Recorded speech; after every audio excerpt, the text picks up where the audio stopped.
हाँ जी सलाम अलैकुम। लो भाईजान लागे तक पहुँच गए। अल्लाह की रहमत ना देखो देखो जिन्हें जंगलात देखने कि क्यों ना साथी झूठ मारदा।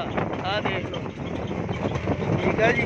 है देखो किकरां ही किकरां दे टुटियां सड़कां ते अगे भी देख लो ओ आहे बगाहे इक्का दुक्का बंदा आउंदे जांदे आ। देखो जंगलाती किकरां देसी हर शै माहौल ਇਹ चीज़ा भरावा इदा दी जगह तो लभदियां वा। तुहाडा भरा ने बनाया वा। अल्लाह खैर करेगा इंशाअल्लाह।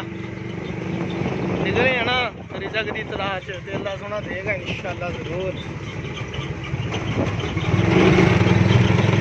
है वा जी देसी। ये केड़ी किक्कर आ? पहाड़ी देसी किक्कर आ ना। ये देसी है। ये डेरे शुरू हो गए अगे मझां वालियां बस्तियां ते मझां वाले डेरे।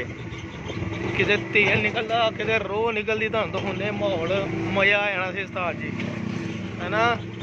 इंजॉय हो जानी सी। तिलों की फसल भी उगी सी। तमाकू आ पता नहीं है ना। यह तमाकू बीजा होया बिच अगे वो पिछे तिल बीजे सी। तिल जेहड़े आपां सर्दियां नूं कबूतरां नूं पाई दे हुंदे आ ते बड़ी माशाअल्लाह चंगी फसल बीजी सी। कंस्ट्रक्शन का काम चल रहा। लो भरा जी इलाके भी देखो जरा इंजॉय भी करो। ए अपनी आखिरत आ जी कब्रस्तान इलाकों जो बाहर करके बनाए होंगे आखिरी रामगाह। वो मुंडे को भी फड़िया वा। मैं तो पता नहीं कुत्ता फड़िया वा। आ रहा बेचारा वड्डन चला बालन वड्डन चला वा। आ देखो लोग काम कर रहे हैं। दिन चढ़ गया जी।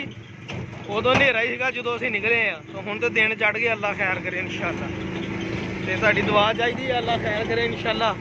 जाके शौक करोने जरा रेडी रहो यार इंशाअल्लाह। अल्लाह देखो दूर दूर तक चिरंद परिंद नहीं नजर आएगा।